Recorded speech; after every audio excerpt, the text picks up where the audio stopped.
What's so special about these casters?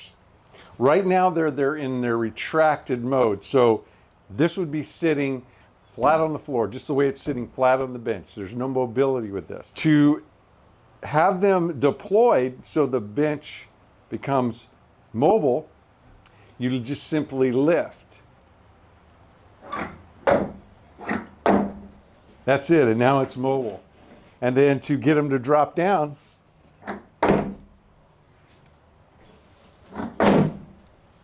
I'm working diligently on this Paulk Smart Cart redesign.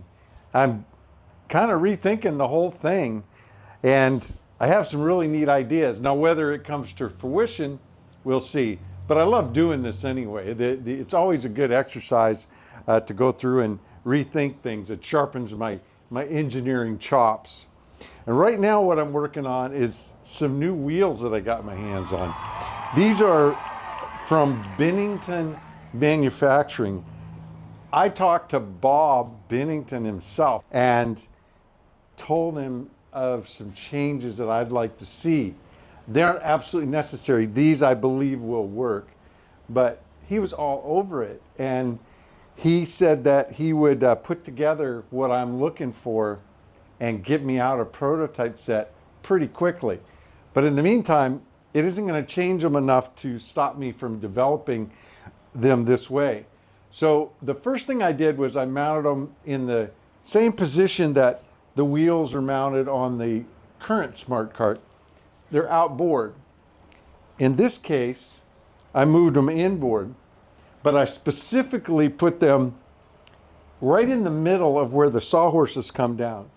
My thinking is that the bearing point starts there, it hits the sawhorses and comes down, and so this gets me out of any kind of real cantilever from the weight. So the weight is going to come down right here and right here. So now I've got the wheels centered in there.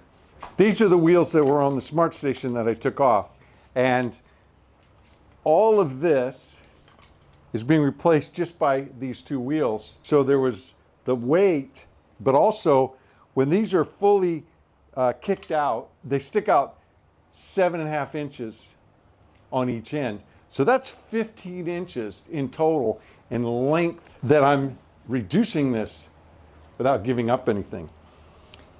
I have some other challenges or changes that I've got to do because remember, this is not just the cart for using it and make it mobile, but it's also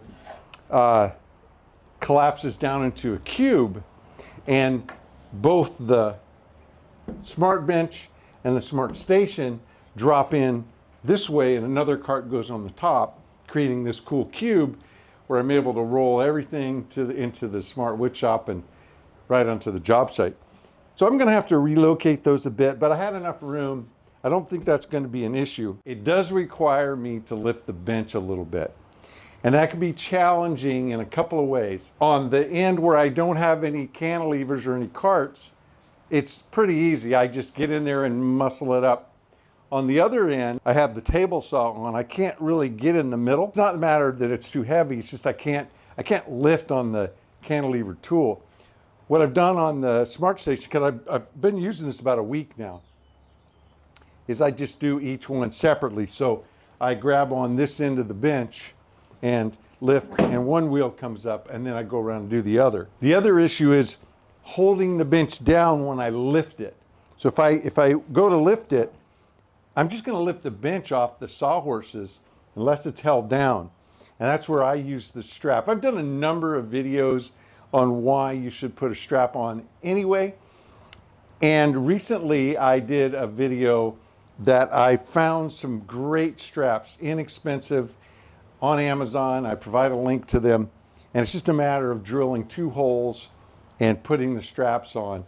That'll be required for this method to work. If you already have a set of plans for the Smart Cart, you've built one yourself, this modification is something that you can do to the existing cart. That's actually what I'm going to do. Once I get this all figured out and working right, then I'm going to take the total station and the cart that one's on, I'm going to modify it. I will make sure that you have access to know where to get these. And you know what? In case you're worried they're super expensive, they aren't. I think they're about the same price that I paid for the other. You can tell that I'm really excited about this. It interests me, and I have a lot of fun taking a little time and sharing it with you. If you want to get a set of plans to build a smart workbench, a station, a cart, or any of the accessories that work with the system, or the smart wood shop itself, there's a link in the description of this video down below. Mahalo for hanging out with me in the smart wood shop.